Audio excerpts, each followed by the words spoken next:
Ben, bonsoir tout le monde. Bonjour. Merci aux une trentaine de participants qui sont avec nous en direct. On avait 88 inscriptions pour le webinaire, mais certains ont changé d'idée à cause de la température, puis d'autres vont nous voir en différé avec l'enregistrement. Donc, merci beaucoup à ceux qui sont avec nous en direct ce soir. Bienvenue également à ceux qui nous regardent en différé. Ça me fait plaisir de présenter le webinaire Nouveautés en diabète 2020. Puis vous expliquer un petit peu ce qui s'en vient dans les lignes directrices du diabète, qui était censé être publié à l'automne, peut-être avoir un petit délai, mais il n'y aura pas de surprise pour vous, parce qu'on va vous dire un petit peu c'est quoi les changements majeurs dans l'approche du diabète en 2020. Donc, je remercie mon équipe aux affaires francophones à la Faculté de médecine de l'Université d'Ottawa. Je remercie aux gens qui sont avec nous de toutes les provinces ce soir. Et puis, c'est une présentation qui n'est pas très longue, qui va remettre en relief un peu ce qui a été publié dans les derniers mois. Et on va terminer par des cas cliniques et je vais partager avec vous des perles cliniques sur l'approche du patient avec le diabète type 2 en 2020. Et je vous promets qu'à la fin, il y a amplement de temps pour les questions sur le diabète ou sur d'autres sujets là, à votre goût. Donc, les objectifs ce soir, juste revenir ici. Donc, on va parler d'abord des applications pratiques de dépistage des facteurs de risque cardiovasculaire. Encore une fois, renforcer certaines perles cliniques sur la protection vasculaire du patient diabète type 2. On va voir que les lignes directrices, ce n'est plus un modèle qui est le même pour tous. La nouveauté, c'est qu'on personnalise le traitement en fonction du type de patient.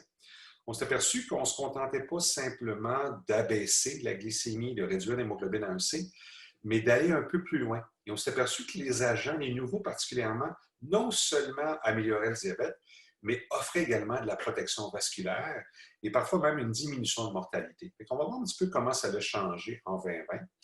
Puis lorsqu'on parle de cardioprotection, bien évidemment qu'on parle on va parler statine, on va parler IECA, mais on va parler agent hypoglycémiant qui offre une protection vasculaire. Donc, on va diviser ça en différents types de populations, ce qui vous permet de personnaliser, de choisir le traitement approprié en fonction du patient que vous avez devant vous. Donc, la première étape porte sur la protection vasculaire, donc pratique exemplaire. En fait, ça vient des lignes directrices 2018 et l'acronyme, c'est ACTION avec plusieurs S. Il n'y aura pas de changement majeur pour ce qui est des cibles. L'ARC, ça a ses limites. C'est toujours idéalement en bas de 7 %. Idéalement, dans le sens qu'on va atteindre 7 % si le prix à payer n'est pas l'hypoglycémie. Mais de plus en plus, chez les personnes plus âgées, on dirait qu'on met un peu de côté l'ARC et on veut être dans une certaine cible. Donc, le but, c'est d'être en moyenne entre 5 et 10, 70 % du temps.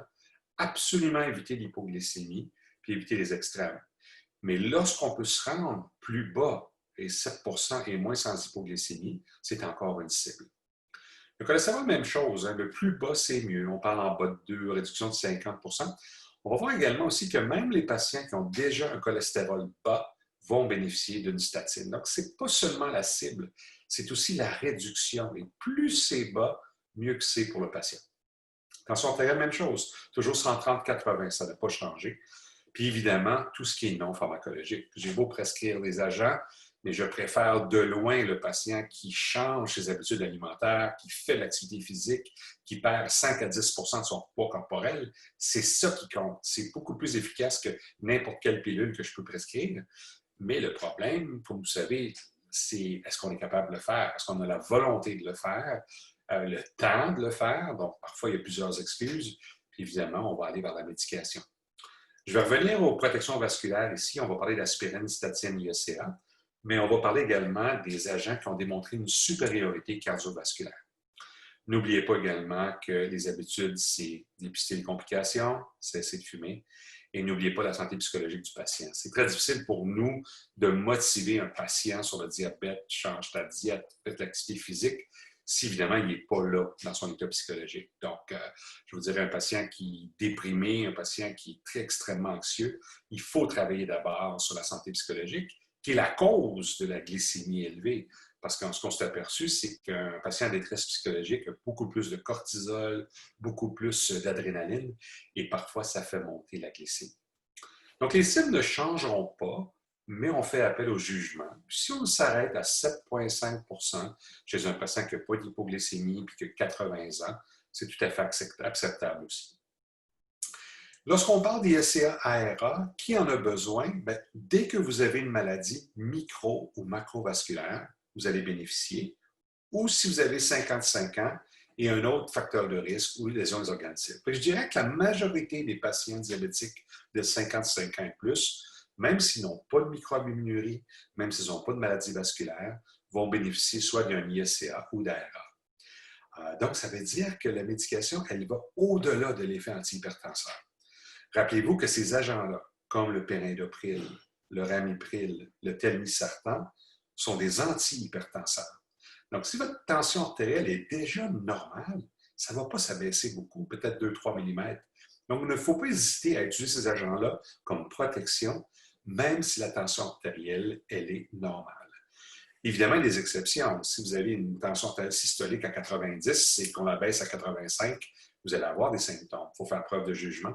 Mais pour la majorité des patients, ils ne vont pas avoir d'effet antihypertenseur, même s'ils sont à 120, 130 ou même 110 de systolique. Vous avez également remarqué qu'il y a une question de dose aussi. Des fois, on pense qu'on offre la protection avec une petite dose de ramipril 2,5 ou le perindopril 2 ou 4. N'oubliez pas que les études ont toujours été faites à la dose maximale. On s'est aperçu que demi-dose, c'est demi-protection vasculaire. Donc, c'est important de maximiser la dose. Vous n'avez pas à le faire au début. Souvent, on commence un IECA, on vérifie la créatinine 2 semaines après, on s'assure que ça ne monte pas plus de 30 et ensuite, on peut monter la dose. Vous n'avez pas à vérifier la créatinine après chaque augmentation. Bien important, les patientes qui pourraient devenir enceintes, il faut les arrêter au moins 2 mois avant la conception. Il peut y avoir des dommages au niveau de l'appareil rénal du fœtus si on conçoit sur un ISCA et ARA. Donc, je dirais que la majorité des 55 ans, avec autres facteurs de risque, toutes les maladies macro-microvasculaires vont bénéficier. Pensez dose appropriée selon les études. Et ne vous inquiétez pas de l'effet hypotenseur de l'agent, ça arrive très rarement. Pour ce qui est des statines, c'est à peu près tout le monde aussi. Hein? Les patients de 40 ans et plus avec type 2 vont se les mériter. Même les jeunes, 15 ans d'évolution de diabète et plus de 30 ans, et on additionne les deux, vont se mériter une statine aussi. Donc, je dirais que ça fait partie, et bien important, indépendamment du taux de LDL initial. Puis ça, c'est difficile à convaincre le patient qui a un LDL à 1,9 qui va quand même bénéficier d'une statine. Et je préfère avoir un patient avec un LDL à 0,6, 0,8 qu'un patient qui reste à 1,9 sans statine. Toutes les études vont dans la même direction. Le plus bas vous allez pour le LDL, le mieux que c'est pour la protection vasculaire. Le minimum, peut-être, ce serait 0,2 de LDL, mais vos patients ne se rendront pas à 0,2. Quand ils sont en 1 et 2, c'est excellent pour ce qui est de la protection vasculaire. Donc, encore une fois, n'oubliez pas que le fœtus a besoin de cholestérol pour son développement cérébral. Il faut cesser une statine avant la conception aussi. Donc, vous avez des jeunes patients type 2 que vous traitez pour hypertension, hyperlipidémie. On s'assure que ISCA, ARA et statine sont cessés avant la conception. Et pourquoi on fait tout ça? Bien, on s'est aperçu que lorsqu'on gère tous les facteurs de risque en même temps, on a d'importants avantages pour notre patient. Malheureusement, le diabète, ce n'est pas juste le sucre. C'est aussi les lipides, c'est aussi la tension artérielle, c'est aussi les reins.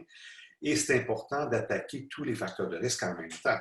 Ça ne veut pas dire prescrire tous les agents la même journée, parce qu'il y a une bonne chance que le patient va avoir des effets secondaires ou ne reviendra pas vous voir. Mais au cours de l'année, du 3 à 6 mois peut-être, on ajoute et on s'assure d'atteindre les cibles. Celui qui est peut-être le moins utile, c'est l'aspirine, si vous n'avez pas de maladie micro- ou macrovasculaire.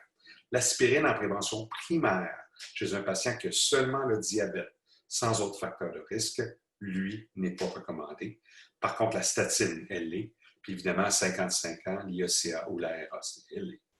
Et dans Steno 2, ce qu'on avait fait, c'est qu'on avait attaqué tous les facteurs de risque versus y aller plus lentement, puis peut-être y aller un à la fois. C'est le genre de patient qui recevait peut-être cette année, on traite les lipides, l'année prochaine, on va traiter le diabète. Mais on s'est aperçu que déjà à très court terme, il y avait un avantage important sur toutes les maladies microvasculaires. Et ce qui est intéressant, c'est que même 21 ans plus tard, on voyait encore des bénéfices, notamment au niveau des décès cardiovasculaires. Et ça ne prend pas grand-chose. Hein? 21 ans, on avait 5 patients traités. pour voir un effet bénéfique pour prévenir un décès. Donc, le message, lorsque vous avez un patient diabète type 2 de nouveau, c'est important de l'attaquer rapidement. N'oubliez pas qu'au moment du diagnostic, il est officiellement avec un diagnostic de diabète, mais la maladie a souvent commencé dans les années auparavant. On sait qu'environ 50% des patients diabétiques au diagnostic ont déjà de l'athérosclérose silencieuse. Donc, c'est important à ce moment-là de changer notre approche et de dire on va avoir une approche agressive des facteurs de risque parce qu'on sait que ce qu'on fait maintenant va avoir un impact même 20 ans plus tard. Mais ça, c'est exactement comment on fonctionne et comment vous fonctionnez dans votre pratique. Donc, on ne se contente pas uniquement du sucre, on regarde vraiment les autres paramètres pour réduire le risque cardiovasculaire.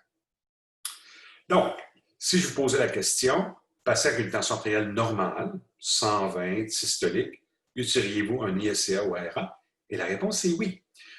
Vous n'allez pas utiliser la médication comme effet antihypertenseur, mais plus comme un effet de protection vasculaire relié aux médicaments, et on maximise la dose selon les études. Même chose, vous voyez un patient 1,8 de LDL avec diabète. Est-ce qu'on va arrêter là? On va aller statine? On va essayer de le convaincre pour la statine. Il faut traiter 30 patients pour prévenir un infarctus ou un décès. Donc, ce n'est pas beaucoup. Et même les patients qui ont un LDL bas vont bénéficier d'une statine. Encore une fois, c'est le mécanisme de protection vasculaire. Donc, ça, c'était mon petit point sur IACA, statine et aspirine. On va aller dans le vif du sujet et on va parler des antihyperglycémiants et la personnalisation du traitement. Donc, si je vous posais la question, quels inhibiteurs du SGLT2 ont présenté des propriétés de protection vasculaire lors des essais sur les effets?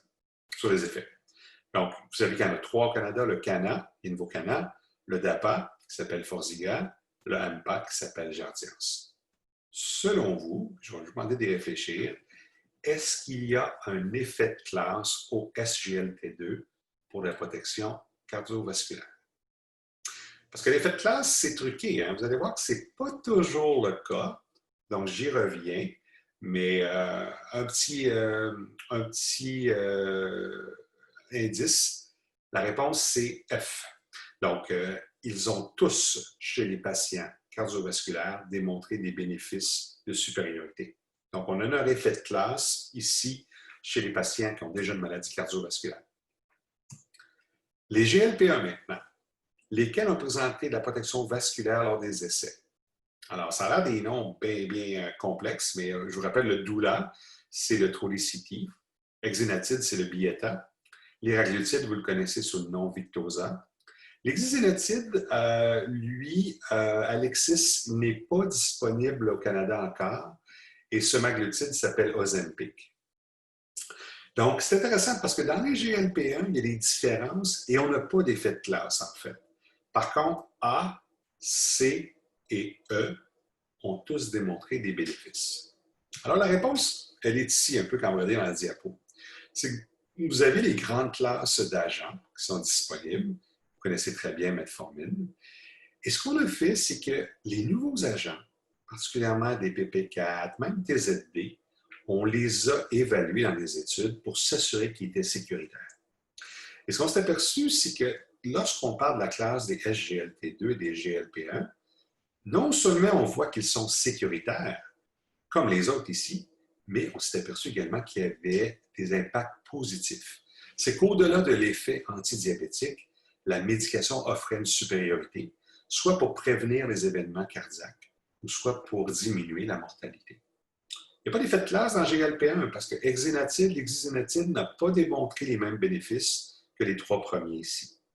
Les DPP4 qui sont très populaires, Januvia, Trajenta, n'ont pas démontré de supériorité. Par contre, ils sont sécuritaires dans le sens qu'ils sont neutres, qui n'augmentent pas les événements. Même les fameux TZD, vous vous souvenez, on parlait du Avandia qui augmentait la mortalité, les infarctus, c'était neutre finalement. Mais je ne pense pas que vous iriez vers un TZD en 2020 à cause du gain de poids, alors que ces agents-là, en premier, peuvent causer une perte de poids, ce qui est beaucoup mieux. Même metformine, hein, c'est le premier choix, c'est tout à fait logique. Il n'y a pas d'hypoglycémie, ce n'est pas dispendieux, mais il n'y a pas eu d'essai court terme. Il y a eu un essai long terme, UKPDS, qui démontre qu'après 10 ans de metformine, on va voir un impact cardiovasculaire. C'est quand même 10 ans. Dans les études qui ont été faites ici, c'était 3-4 ans et on voyait déjà de la supériorité. Donc, c'est sûr que vous voyez une tendance à un peu repousser les autres classes et à aller vers votre choix SGLT2, GLP-1. Et là, on va voir ce que les lignes directrices vont parler de metformine. Je pense que metformine va rester un premier choix, mais dans d'autres gens, ils ont mis metformine, ils l'ont enlevé de la première ligne.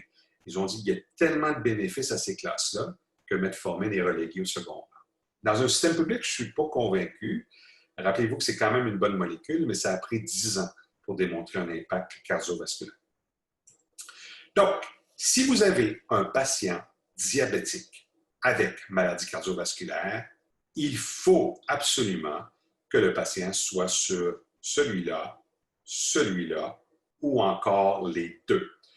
Bon, pour ce qui est des deux, ils se combinent très bien, ce n'est pas un problème. On n'a pas d'études encore de synergie sur les deux, mais il n'y a aucun problème à utiliser un GLP-1 avec un SGLT2. C'est tout à fait complémentaire. Tout ça est basé d'abord sur des études avec le GLP-1. Je vous rappelle que le GLP-1 est un médicament injectable qui se lie au centre de l'appétit pour couper l'appétit, pour faire perdre du poids. Il ralentit la digestion, d'où les effets secondaires parfois de nausées, vomissements, mais il agit également au niveau du pancréas pour faire sécréter l'insuline et surtout couper le glucagon.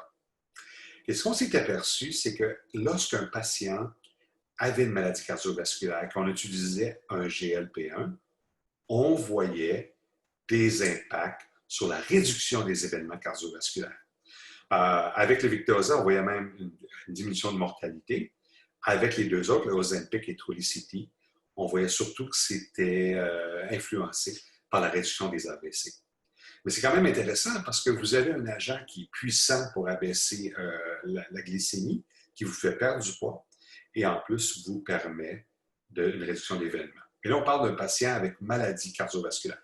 Donc, vous vous assurez que vous avez pensé au moins à ce médicament-là. L'étude REWIND est intéressante parce que dans cette étude-là, il y avait quand même un petit nombre de patients avec maladie cardiovasculaire. 68% n'en avaient pas. Et pourtant, même dans cette étude-là, on réduisait les événements. Là, c'est intéressant parce que là, on parle d'un patient à risque qui prend l'agent ici et qui réduit quand même ces événements. Fait qu'on va revoir ça lorsqu'on va parler du patient à risque. Et les SGLT2, c'est pas différent, c'est la même chose. Hein? Tout le monde a entendu parler de l'étude EMPA-REG, l'étude Canvas. Tout va dans la même direction, où on a vraiment une réduction des événements. Et cette fois-ci, c'est surtout par l'impact sur l'insuffisance cardiaque. DECLARE est intéressant aussi. Hein? 40% seulement des patients avaient une maladie cardiovasculaire et on a quand même vu un impact au niveau de la mortalité et de l'insuffisance cardiaque. Donc, on ne peut pas ignorer ça ici. Et là, vous allez dire, si je combine les deux, est-ce que je vais doubler l'effet? La réponse, c'est qu'on ne sait pas. Mais il n'y a aucun problème à doubler. Donc, dans votre pratique, lequel vous allez utiliser en premier, bien, c'est là que vous avez une décision à prendre. Dans les études SGLT2, on s'est aperçu que la médication était très protectrice au niveau rénal. Donc, le GLP-1, on pense qu'il agirait peut-être plus sur l'athérosclérose. Le SGLT2, lui, c'est une question de volume, une question de remodelage qui agirait au niveau du myocarde, puis diminuerait également la pression au niveau du rein. Fait qu'on voit les bénéfices rénaux chez les patients cardiovasculaires avec le SGLT2. Donc, si vous avez un patient avec maladie cardiovasculaire, vous avez le choix. Le SGLT2 va vous donner ça, en plus du signal pour une diminution de l'insuffisance cardiaque, en plus d'une amélioration rénale. C'est sûr que le GLP-1 n'est vraiment pas mauvais non plus. Vous avez tous ces avantages-là, plus l'avantage perte de poids. Donc, si un patient sous metformine a développé un infarctus et qui n'est pas à cible, ou encore vous trouvez que le metformine pourrait être remplacé, parce que l'AEC est à 6% quand même, bien là, vous avez le choix. C'est sûr que peut-être plus d'avantages au SGLT2 parce que c'est un comprimé, parce qu'il est moins cher. Mais si le but du patient, c'est de perdre beaucoup de poids, le GLP-1 serait un très bon choix aussi. Donc, on ne peut pas dire qu'un est supérieur à l'autre, mais on ne veut pas ignorer le fait qu'un patient avec maladie coronarienne ne devrait pas être sur un DPP-4 ou sur du glyclaside avant même qu'on ait considéré ces agents. Donc, c'est le gros changement en 2020, la personnalisation. Maintenant, si vous avez un patient avec maladie rénale, importante microalbuminurie, dysfonction rénale, la créatinine et autres, le gagnant, le SGLT2. D'abord, on revient encore à notre albumine-créatinine ratio. Regardez ici en orange. Vous voyez qu'un patient qui a une créatinine normale, mais qui a un ratio albumine-créatinine ratio supérieur à 30, est plus à risque qu'un patient qui a une diminution de la créatinine. Donc, je pense qu'il faut expliquer au patient que le rein, c'est un gros vaisseau. Et lorsqu'on commence à laisser passer des protéines, ça signifie que la maladie vasculaire est probablement diffuse. C'est comme si le rein était une réflexion de tous les vaisseaux. Et lorsque votre ratio dépasse 30, là, votre risque vasculaire demeure extrêmement élevé. Donc, vous pouvez utiliser l'albumine-créatinine ratio comme facteur pronostic. Ça vous permet parfois d'effrayer le patient en disant, écoute, ta pression est élevée, ton diabète est mal contrôlé, mais tu as aussi une néphropathie diabétique. Ton rein est déjà attaqué. C'est pas sûr que le ratio va se normaliser, on peut le stabiliser, mais en haut de 30, en général, il va rester là. Donc, bien important, le ratio albumine-créatinine ratio, vérifiez-le.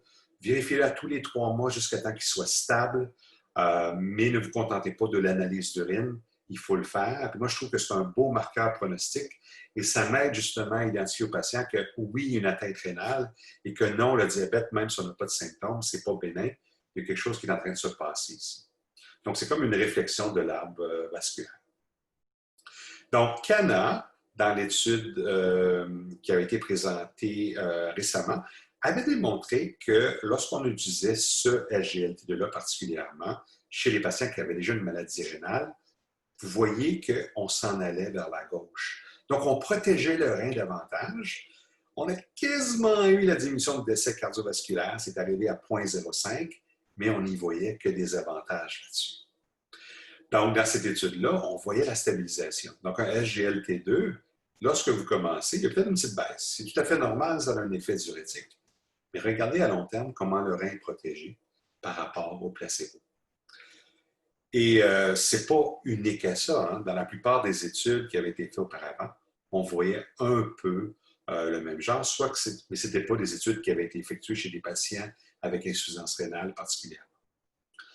Donc, dans le contexte d'un patient avec maladie rénale chronique et diabète, le gagnant, SGLT2. Ce serait une erreur de négliger à ce moment-là une médication. C'est sûr que Cana a démontré un avantage, parce que c'est la seule étude chez les insuffisants rénaux, mais on sait que la plupart des SGLT2 ont démontré un avantage. Donc, si vous l'utilisez chez le patient cardiovasculaire, vous allez avoir aussi une protection rénale. Mais pourquoi Cana? En fait, c'est la seule étude qui avait été étudiée, qui avait vu des patients avec insuffisance rénale chronique là-dessus. Mais dans ce cas-là, il ne faut pas ignorer que le SGLT2 est beaucoup plus protecteur rénal que le GLP-1. Le patient qui a plusieurs facteurs de risque maintenant, et c'est là. Et c'est important pour vous, ceux qui font de la médecine familiale, parce qu'il est là. Environ 85% de vos patients diabétiques n'ont pas de maladie cardiovasculaire. Par contre, on a des agents qui sont supérieurs lorsqu'on les choisit par rapport à d'autres. L'étude Rewind est la première et la seule qui démontre qu'un patient qui a seulement des facteurs de risque, on peut parler d'un patient de 60 ans fumeur ou un patient de 60 ans avec dyslipidémie, hypertension, les patients que vous voyez dans votre pratique, lorsqu'on a utilisé le Trulicity, même si les patients n'avaient jamais eu d'événement cardiaque, on a vu une supériorité. Donc, ça, c'est intéressant parce qu'on peut dire aux patients, j'ai choisi celui-là après metformine parce que c'est celui qui apporte le plus. C'est sûr que Trulicity est un injectable. Les patients vont dire, moi, un injectable, je ne suis pas sûr que je veux prendre ça. C'est beaucoup plus coûteux également aussi. Mais par contre, c'est le premier qui a démontré cette supériorité-là chez les patients qui avaient de multiples facteurs de risque. Et dans cette étude-là, on avait vu quand même que même avec le Dula, on va vers la gauche, c'était surtout par la réduction des AVC, Mais on avait un certain élément de protection rénale aussi, qu'on n'avait pas dans les autres études. Donc, on voit qu'il y a des avantages, mais on n'avait pas réduit les décès. C'est des patients quand même qui avaient seulement des facteurs de risque. Mais on a quand même réduit beaucoup les AVC et on avait protégé les reins dans cette population-là. Et Rewind, ben, c'est un peu une réflexion de la pratique. Hein? En fait, votre population est beaucoup plus Rewind qu'elle est Leader Sustain. Donc, c'est intéressant des fois d'appliquer des études à notre type de population. L'autre étude, c'est l'étude d'Eclair. Puis c'est intéressant parce que dans Eclair, ce qu'on a fait, c'est qu'on a étudié un SGLT2 qui était le Forxiga. Puis même chez les patients qui n'avaient pas de maladie cardiovasculaire, on s'est aperçu qu'on réduisait les risques d'insuffisance cardiaque d'environ 36 Lorsqu'on regarde également les reins, on avait aussi une protection rénale qui volait 49 Donc, dans cette étude-là, avec DAPA, ce qu'on s'est aperçu, c'est qu'un patient qui n'avait pas de maladie cardiovasculaire et qu'on utilisait l'agent ici, OK, on n'avait peut-être pas une diminution des décès, pas des événements, mais on voyait quand même un signal positif pour la protection rénale et surtout la réduction de l'insuffisance cardiaque. Comment un SGLT2 prévient l'insuffisance cardiaque? Ce n'est pas clair, mais on sait que ça joue sur le remodelage. On sait qu'il y a un effet diurétique. On sait que ça réduit le risque de fibrillation auriculaire, que ça augmente le PO. Donc, c'est peut-être tous des avantages. Donc, message important en 2020, passer avec multiples facteurs de risque. Assurez-vous que vous avez choisi quelque chose ici. Si c'est vraiment le rein, le cœur, le DAPA est bon. Si c'est des événements, évidemment une question de coût, d'injection, d'effets secondaires, mais on ne voudrait pas ignorer les avantages. Et finalement, le patient insuffisant cardiaque, devrait être un inhibiteur de SGLT2. Et ça, c'est l'étude d'APA-HF qui a été publiée tout récemment, qui démontrait que chez les patients diabétiques, mais aussi non diabétiques, là, vous voyez où ça s'en va, là. On parle de patients qui ne sont pas diabétiques, pour lesquels on a utilisé un SGLT2, et on a vu les mêmes impacts de décès réduits, moins d'hospitalisation, et même une réduction totale de la mortalité. Donc, lorsqu'il y a insuffisance cardiaque, c'est dans les lignes directrices cardiovasculaires, vous voyez que le DAPA est maintenant recommandé. On a même des cardiologues maintenant qui l'utilisent chez les patients diabétiques, mais dans leur ligne directrice, on parlait également de l'utilisation du SGLT2 chez les patients non diabétiques. Ce n'est pas encore entériné par Santé Canada.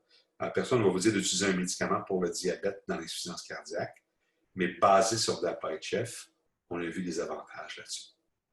Donc, c'est facile, hein? Si on regarde les agents, on revient toujours au même. Je trouvais ça intéressant de vous les rappeler encore une fois. Jardiance, Invokana, Forxiga, dose de départ, dose maximale.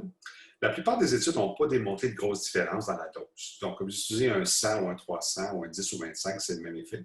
Beaucoup moins dispendieux que 90. Par contre, lorsque vous êtes très insuffisant rénal, en bas de 30, on n'utilise pas. Donc, ça pourrait vous limiter chez certains patients qui ont vraiment une clairance très basse.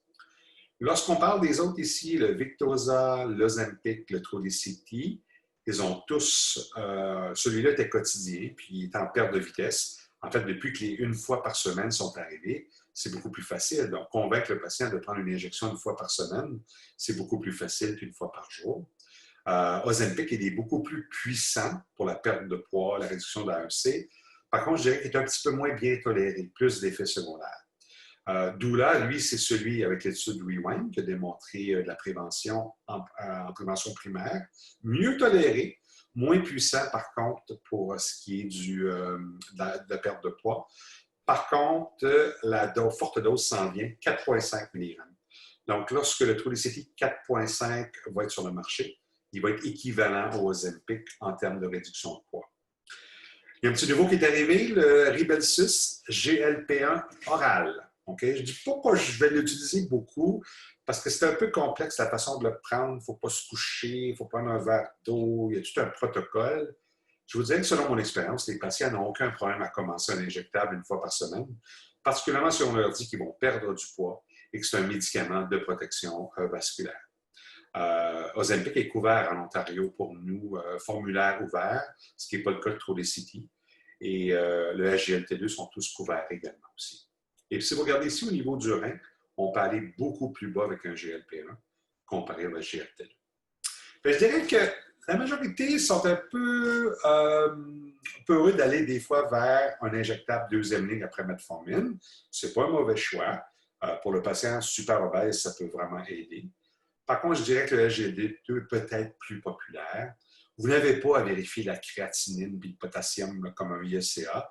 Par contre, si vous jouez dans le 30-32, ça vaut peut-être la peine de vérifier ce qui se passe. Et évidemment, si le patient se déshydrate, assurez-vous qu'il cesse cette médication-là. Parce que c'est quand même un effet diurétique et ça pourrait aggraver la dysfonction rénale chez le patient hypovolémique.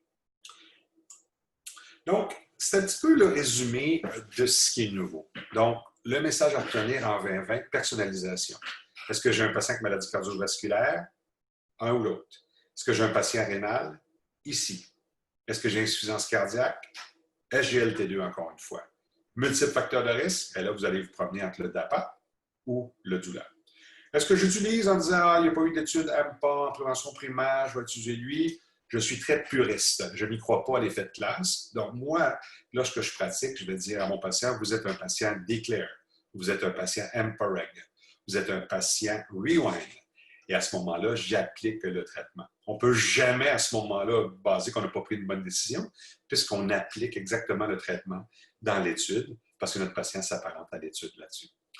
Il n'y a pas eu d'étude avec Jardiance en prévention primaire. 100% des patients à la EMPA-REG avaient une maladie cardiovasculaire. Donc, extrapoler, c'est possiblement le cas, mais je ne peux pas le prouver parce que ça n'a pas été étudié. Donc, ce que je vais faire, c'est que, puis je vais revenir au... je vais aller voir les questions tout de suite. Oui, parfait. Qu'est-ce que ça veut dire effet de classe? Je m'excuse, hein, j'ai parlé. Effet de classe, ça veut dire que dans la même classe des SGLT2, tous les agents sont équivalents. Que vous utilisez Jardiance, Forxiga ou l'autre Invokana, vous allez avoir tous le même effet. Ben, en fait, c'est difficile à dire parce que la preuve, dans les GLP-1, on a fait des populations semblables et on s'est aperçu que certains étaient neutres, certains étaient supérieurs. Dans les DPP4, vous vous souvenez de Onglyza, Januvia. Januvia ne causait pas d'insuffisance cardiaque, Onglyza en causait. Donc, effet de classe, c'est un concept que j'ai un petit peu de difficulté. Donc, c'est pour ça que je vais utiliser souvent l'agent approprié selon l'étude. Connaissez du patient avec antécédent de maladie cardiovasculaire? C'est la même chose. On considère le patient cardiovasculaire et on inclut là-dedans l'AVC, on inclut la maladie coronarienne et la maladie vasculaire périphérique. Donc, quand on parle d'un patient avec maladie cardiovasculaire, c'est toujours la triade. Blocage au niveau du cœur, blocage au niveau de la circulation cérébrale ou blocage au niveau de la circulation périphérique. Donc, on parle vraiment des gros vaisseaux. Et dans ce cas-là, c'est encore une fois, si un patient fait un AVC, c'est encore le choix entre le SGLT2 ou le GLP1. On dirait que peut-être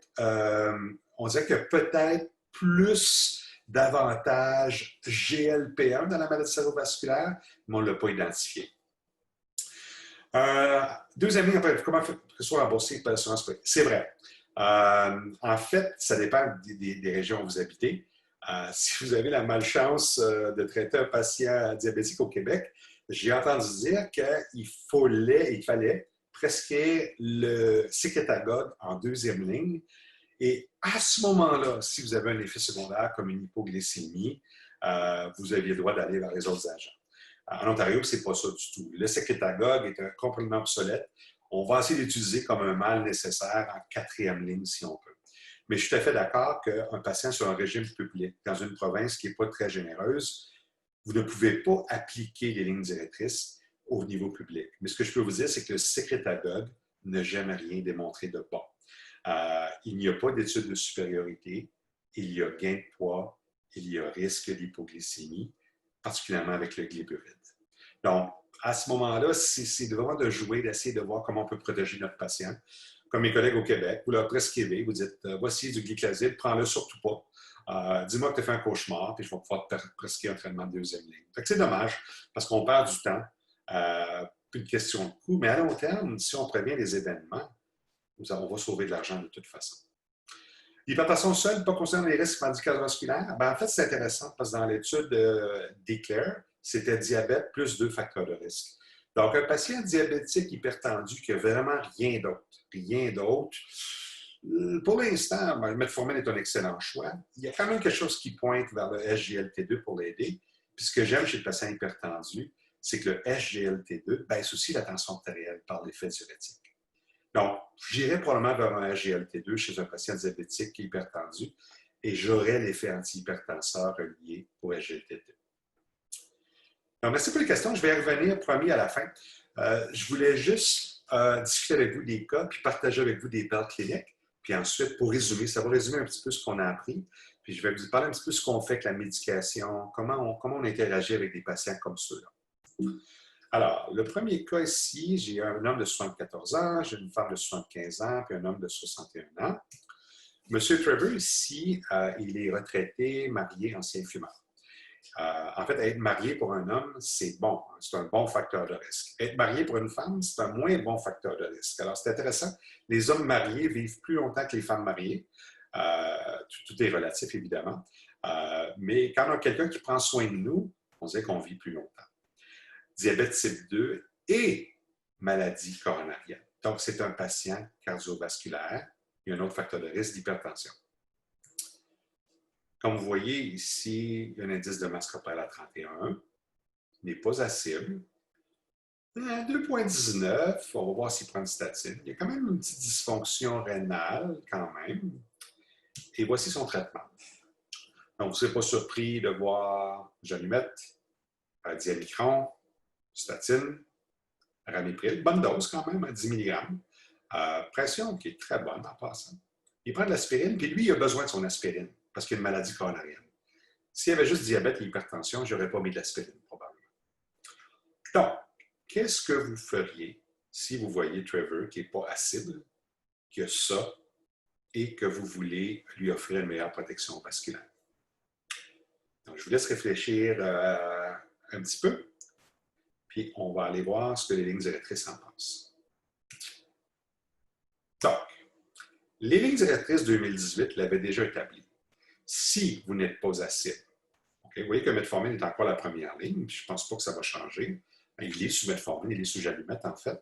Par contre, si une maladie cardiovasculaire clinique, c'est sûr que vous allez choisir un agent parmi les suivants. Là, vous allez dire, bien, pourquoi semaglutide n'est pas là? Pourquoi DAPA n'est pas là? C'est simplement que c'était publié en 2018 et les autres études sont arrivées après. Mais on pourrait ajouter semaglutide. Parce qu'en fait, un infarctus, on pourrait ajouter forzigodone. Mais on est toujours dans le SGLT2 puis le GLP1 ici. Donc, on est ici. Et là, vous avez le choix. Vous voulez le baisser. Donc, GLP1, vous savez qu'un peu d'obésité, ça pourrait l'aider. Le SGLT2 vous donne aussi des avantages. Par contre, moins d'insuffisance cardiaque.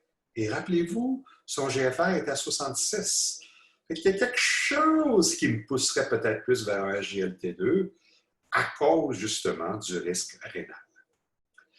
Donc, chez un patient comme ça, qu'est-ce que je ferais? Bien, je me dirais d'abord, est-ce que je peux être un peu plus agressif pour le cholestérol? Donc, rosuvastatine 10, quand vous doublez la dose de statine, vous ajoutez 6 %. Donc, si vous passez à rosuvastatin 40, vous allez probablement baisser en bas de 2. Vous ne pouvez pas ramener la fonction rénale normale. Par contre, si vous avez la chance de protéger le rein plus longtemps, vous allez le faire. Puis vous avez déjà une pression qui est quand même bonne. Donc, ce que je ferais probablement dans ce cas-là, c'est que j'irais vers le SGLT2 pour protéger le rein, pour abaisser 7,5, pour baisser son poids. Je ne changerai pas mon ramipril parce que la pression est 128. Elle va baisser à 124 à peu près, ce n'est pas un problème. Par contre, je vous dirais, est-ce que j'arrêterais le DPP4 metformine? En fait, il n'y a pas de problème à le garder ici. Mais je vous dirais, quand vous ajoutez un agent et que vous êtes près de la cible, méfiez-vous de l'hypoglycémie causée par le sécrétagogue ou bien l'insuline. Et dans ce cas-là, ce que je ferais probablement, c'est que je baisserais mon glyclaside à 30. Ou mon insuline, je la baisserais de 25 %. Simplement parce que je veux éviter l'hypoglycémie. Le seul qui peut donner de l'hypoglycémie, c'est le glyclaside. Les SGLT2, le Janumette n'en donne pas. Mais on ne voudrait pas arriver là. Donc, je baisserais ça là-dessus. Si Trevor était mon patient, si vous me référez ce patient-là, je pousserais la statine plus haute. Je garderais mon ramipril parce que la pression est bonne. J'ajouterais un SGLT2, puis les 3 pourraient être utilisés. Je baisserais mon glyclaside et commencerais mon AEC. Elle serait probablement en bas de 7 %. Parce que le SGLT2, il est indépendant de l'insuline. Donc, si vous l'ajoutez, vous allez avoir à peu près 1 % de réduction. Là, vous allez avoir un patient à 6,5 % qui n'a pas d'hypoglycémie, on souhaite, et qui est mieux protégé sur le plan cardiovasculaire et le plan rénal. Marjorie ici. Elle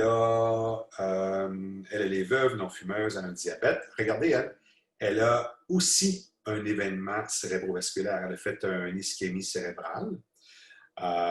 Certains vont dire parce qu'elle est veuve, elle va vivre plus longtemps. Le mari est parti. Par contre, elle a d'autres facteurs de risque. L'hypertension, c'est un facteur de risque. On pourrait même dire que dépression, c'est un facteur de risque aussi. Donc, elle aussi, pression est bonne. Là aussi, pas mal à cible, un meilleur ADN. Mais là, il y a quelque chose de différent. Regardez la dysfonction rénale. Sa créatinine est quand même haute, sa filtration glomérulaire est basse. Regardez son ratio. Donc, ce n'est pas étonnant qu'elle ait eu un événement cérébrovasculaire. La microalbuminurie vous le dit, qui était à risque d'événement.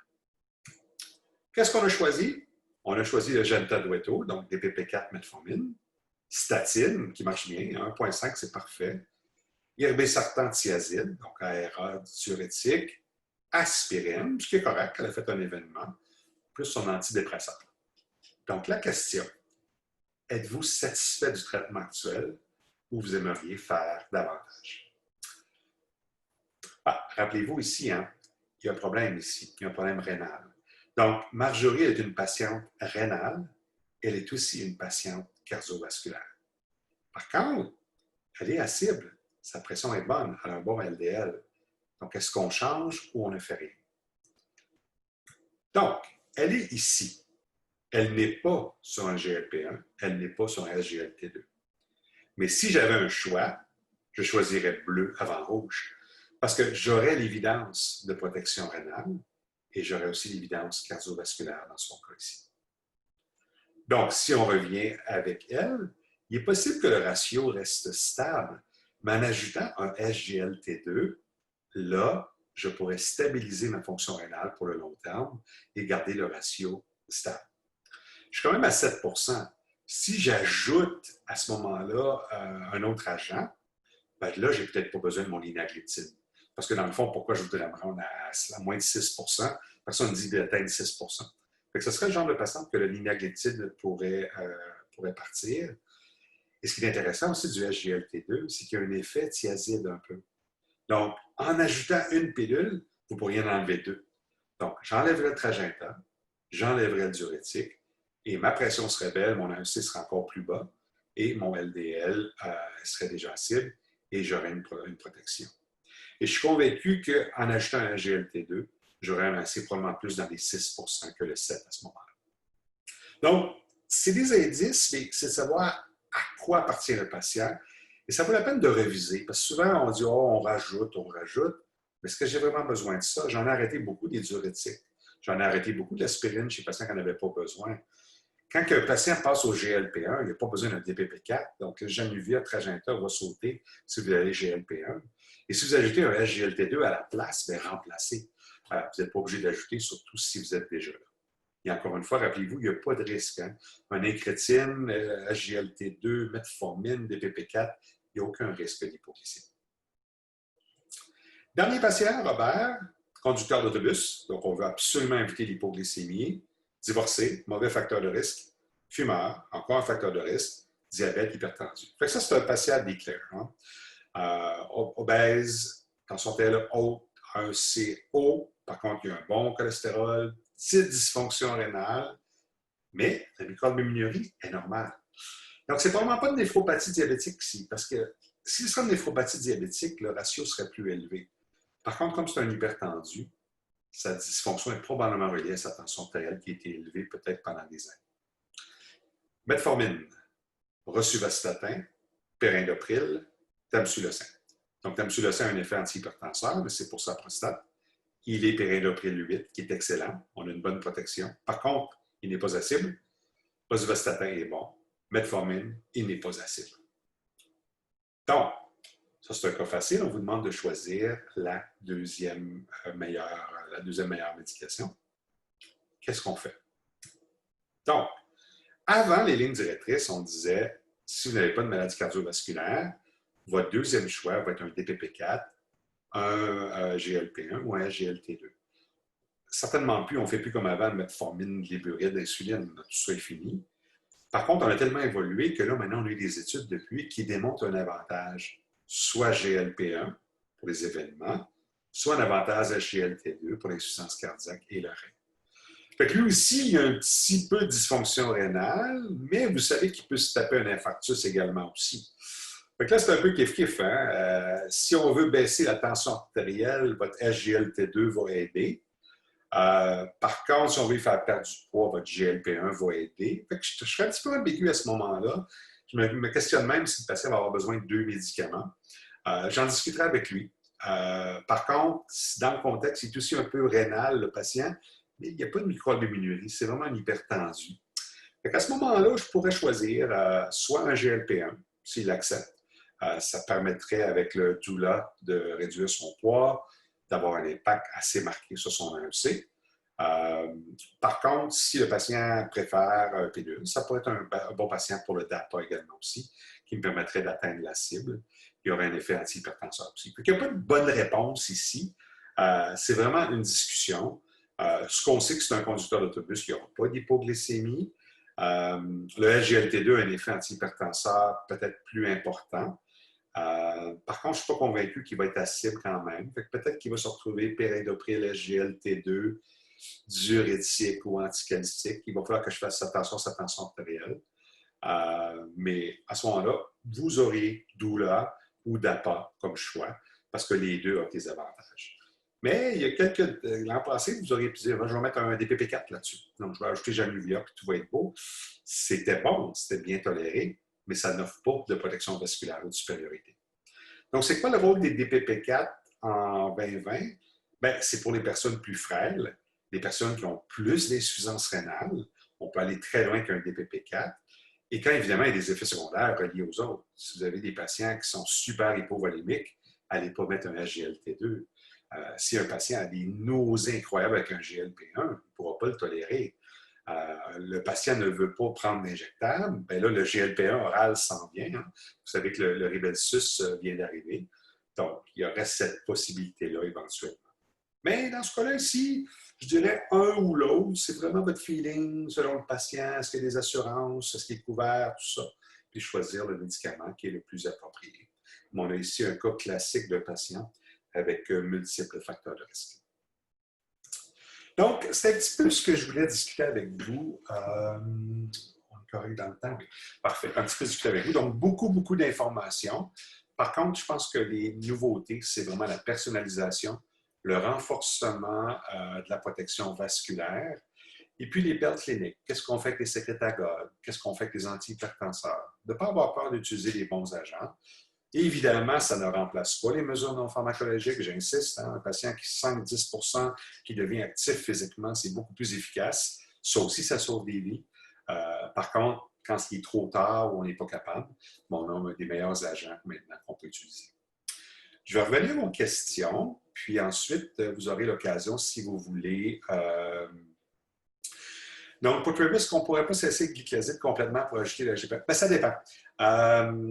Est-ce que le fait de cesser le glycoside va monter mon AEC à 7 je ne sais pas. Il faudrait essayer. Si je peux l'amener à 6,5, c'est encore mieux au niveau microvasculaire. Ou bien on l'arrête complètement, mais, puis on le reprend après. Mais selon mon expérience, quand je le coupe de moitié, je ne vois pas en général d'hypoglycémie. Donc, n'oubliez pas qu'un patient comme ça n'a probablement pas une grosse sécrétion d'insuline de toute façon. Alors, l'impact ne devrait pas être majeur à ce moment-là. Tout dépend d'où vous partez aussi. C'est sûr que plus l'A1C est élevé, vous pourrez dire, ben, il est à 9 je ne vais pas baisser mon sécrétagogue. Mais quand vous approchez de 7,5, tout ça, vous pouvez le baisser à ce moment-là. Je vais juste aller descendre un peu les questions. Oui, c'est une bonne question. Le glycoside, j'aurais tendance à le diminuer dans le contexte où, à sa petite dose, je ne suis pas trop inquiet pour l'hypoglycémie, mais je serais tout à fait d'accord à le cesser. Puis en plus de ça, si le patient arrivait à améliorer son non pharmacologique, on pourrait peut-être faire en sorte de s'en débarrasser. J'ai une bonne question pour metformine. Hein? Le troisième cas.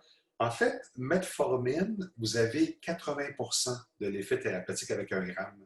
Donc, si vous montez le metformine, mettons, d'1 gramme à 2 grammes, vous allez aller chercher seulement 20 %. Donc, il y a des bonnes chances que vous ne serez pas à 7 % de cible. Donc, la moitié de la dose d'un médicament vous donne 80 % de l'effet thérapeutique. Donc, c'est pour ça qu'on a beaucoup plus d'efficacité à ajouter un autre agent que d'augmenter la dose à ce moment-là. Et Serge Affaire, lui, je pense qu'il était, si je me rappelle bien, il était à 66.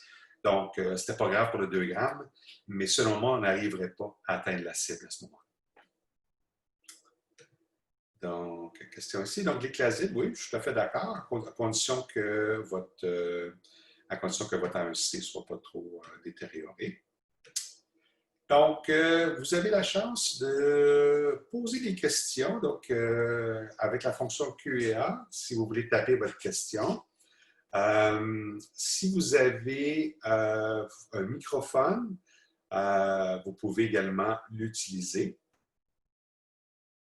Je ne sais pas si on a bloqué vos microphones, mais si c'est le cas, vous pouvez taper votre question simplement. J'ai vu qu'il y avait des mains levées, donc n'hésitez pas là, si vous avez des questions. Je vais regarder un petit peu mes participants ici. 28 personnes. OK, je comprends. Donc, c'est moi qui va vous démuter. Donc, c'est bon, je reprends quelque chose. Donc, si Marie-Ève a levé la main, je la débloque.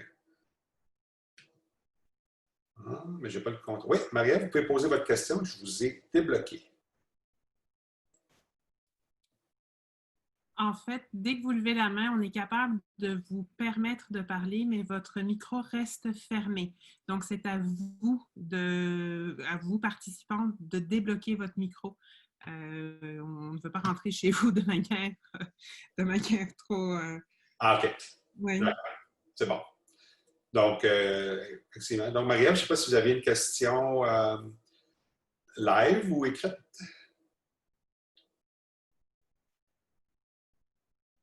OK. On va y revenir. J'ai encore des questions ici. J'ai beaucoup de patients qui ne tolèrent pas les SGLT dans un symptôme urinaire. Vous posez quoi? Bon, c'est un bon point.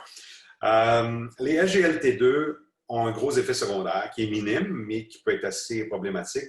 C'est les infections mycotiques. Donc, infections à champignons au niveau des voies vaginales, particulièrement chez les femmes ou chez les hommes non circoncis. Ce que je leur dis toujours que ça peut arriver. Je leur dis aussi que c'est souvent un épisode, ils sont protégés par la suite. Donc, si, mettons, je veux vraiment que le patient, parce que ça a bien répondu, puis lui, il était content parce que ça avait marché, ce que je fais, je change de SGLT2 et de façon étrange, souvent, j'ai des symptômes qui sont complètement différents. Donc, c'est comme si les gens étaient sensibles à Invokana et lorsque j'allais à Jardiance, il était mieux.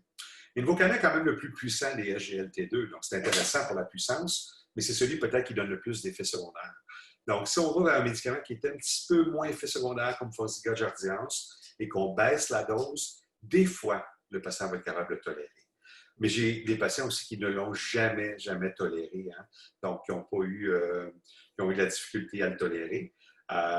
C'est dommage, mais à ce moment-là, je n'insiste pas. Je ne peux pas faire en sorte que le patient va avoir des infections à chaque semaine. Même chose pour la fréquence urinaire. Hein?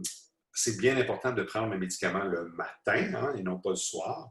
Et encore une fois, c'est toujours risque versus bénéfice. Si le patient est vraiment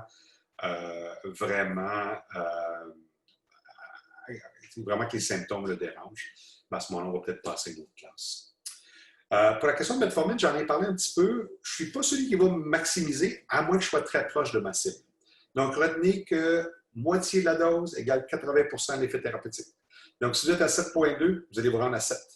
Mais si vous êtes à 7,5, vous n'allez pas vous rendre à cible avec votre metformine plus haut. Donc, vérifiez où est-ce que vous partez, où est-ce que vous allez, puis ça va aller là. Vous savez que beaucoup de gens veulent enlever le metformine de la première ligne. Hein? Donc, ils se disent, pourquoi je prescrirais metformine en 2020? Ça ne donne pas de supériorité. Ça prend 10 ans de metformine pour ce que le SGLT2 et le GLP-1 me donnent en 3 ans. Mais dans un système public, ce n'est pas demain qu'on va dire « Ah, mais tu dis ce que vous voulez, puis metformine, on le gardera en 2e ou 3e ligne. » La raison, c'est que la plupart des études avaient quand même de la metformine déjà en place. Fait qu'on peut-tu extrapoler le fait que metformine n'était pas là? On ne sait pas. Donc, je ne pense pas que la metformine va disparaître, mais en Europe, elle n'est plus recommandée en première ligne. On est allé à GLT2, GLP1, parce qu'on avait beaucoup plus d'évidence. Donc, on a parlé des urines également aussi. La question de l'ostéite est intéressante. Vous vous souvenez de l'amputation reliée avec l'étude, je pense que c'est Canvas avec Invokana. Ben, ce qui est intéressant, c'est qu'il y a eu une autre étude effectuée avec Invokana qui n'a pas démontré le signal pour l'amputation. Alors, les ostéites, les amputations, pour moi, n'est pas une contre-indication à GLT2. Par contre, je vous recommande fortement de toujours bien examiner les patients, de dépister le pied diabétique. Mais on n'a pas de preuve que les SGLT2 augmentent le risque d'amputation. Donc, c'était réfuté par l'autre étude là, avec Invokana, qui n'a pas démontré la fréquence. C'est juste Canvas qui l'avait démontré. Fait qu'au début, on s'était dit, bon, les patients qui ont une amputation sont plus à risque, mais une ostéite n'est pas une contre-indication, mais assurez-vous de bien examiner puis de bien cibler les patients à risque pour les lésions au niveau des pieds. Mais pour moi, ce n'est même plus une contre-indication de SGLT2 s'il y a eu ostéite ou amputation.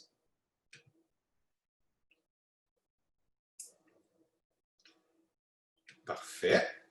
Donc, on a parlé de ça. Pour ce qui est de copie de ma présentation, ce que je vais faire, c'est que je vais le déposer en document PDF. Je vais l'envoyer chez Géraldine et Virginie. Et lorsque vous auriez la gentillesse d'envoyer votre rapport d'évaluation, ça me fait plaisir de partager mes diapos avec vous sous forme de document PDF. Vous allez pouvoir l'avoir comme outil de référence pour vos patients. Donc, on va enlever ça ici, on va enlever ça, on va enlever ça, on va enlever ça. Qu'est-ce que trop bas de tension artérielle pour la GLT2? Ben, en fait, c'est intéressant. C'est quoi une tension artérielle trop basse? C'est la pression artérielle juste avant de tomber. Donc, il n'y a pas de contre-indication vraiment. Parce que j'ai des patients, moi, à 100, 105 qui sont sur la GLT2. Mais je dirais qu'en moyenne, quand vous êtes avec une systolique en bas de 100, il faut faire attention. Ce n'est pas le SGLT2 que j'éviterais, mais je m'assurais quand même d'enlever d'autres choses qui baissent la tension artérielle. Est-ce qu'il y a un diurétique en place? Je le ferais sauter à ce moment-là. Même si vous êtes à 110, 120 et que vous ajoutez un SGLT2 puis un diurétique, vous n'avez pas besoin du diurétique à ce moment-là. Donc, plus la tension artérielle est basse, plus vous avez une protection vasculaire.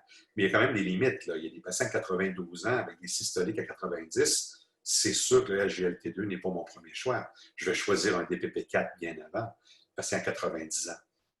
Mais le SGLT2 a toutes sortes de bénéfices chez le patient peut-être un peu plus jeune. On a parlé d'un effet de volume, on a parlé d'un effet antihypertenseur, on a parlé de perte de poids. Là, ce qu'on remarque, c'est qu'il y a des récepteurs de SGLT2 au niveau du myocarde qui remodèlent le myocarde. Il y a moins de fibrillation auriculaire avec un SGLT2, il y a moins d'insuffisance cardiaque. Et là, au niveau du rein, ça augmenterait l'érythropoïétine, donc plus de globules rouges, une meilleure perfusion également aussi. Fait que toutes les études sur SGLT2 n'arrêtent pas de nous montrer des bénéfices. Donc, c'est probablement un ensemble de facteurs qui fait que c'est supérieur, puis qui positionne le SGLT2 comme préférentiel maintenant en deuxième ligne, quoique le GLP1 ne donne pas sa place non plus. Parfait. Donc, est-ce que quelqu'un a levé la main? Personne n'a levé la main. Donc, parfait. Donc, dernière chance. Oui, il est déjà 8 heures. Bon, c'est bon. Donc, vous avez été extrêmement plaisant, puis vos questions. Puis je remercie les gens qui ont bravé la chaleur pour m'écouter ce soir. Quand même 29 participants, plus la cinquantaine d'autres qui vont nous voir en différé. Donc, je voulais remercier mon équipe au niveau des affaires francophones qui m'a assisté ce soir. Je voulais remercier également les habitués de nos webinaires. On va faire relâche pour cet été, mais c'est sûr qu'on revient en septembre. Donc, je vais présenter d'autres webinaires. Certains de mes collègues vont présenter aussi. Puis, je pense qu'on va s'amuser à revoir la médecine qui évolue très rapidement, puis voir comment on peut améliorer ça. Puis, je vous promets que on va vous envoyer mes diapos à ceux qui le demandent. Vous pourrez avoir accès à ça. Donc, merci pour vos commentaires. Merci beaucoup tout le monde. Et puis, on se reparle très bientôt. Bonne soirée.